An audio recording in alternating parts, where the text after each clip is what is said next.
Hi everyone, এটা হচ্ছে 24 প্রহরের শেষ দিন।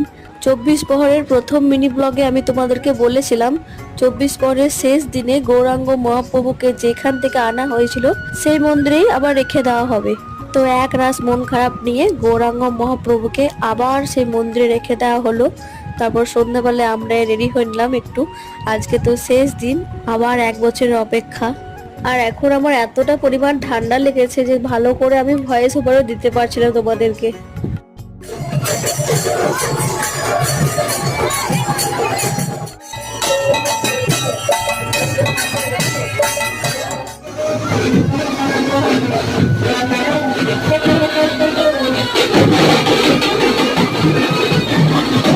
এরপর চলে আসি 5 টাকা হরেক মলের দোকানে। সেখান থেকে আমরা প্রচুর জিনিস কিনেছিলাম। তো চলো আজকের মতো মিনি ব্লগটি এখানেই শেষ করছি। দেখা হচ্ছে আবার অন্য কোনো মিনি ব্লগে। ততক্ষণের জন্য সকলে ভালো থেকো।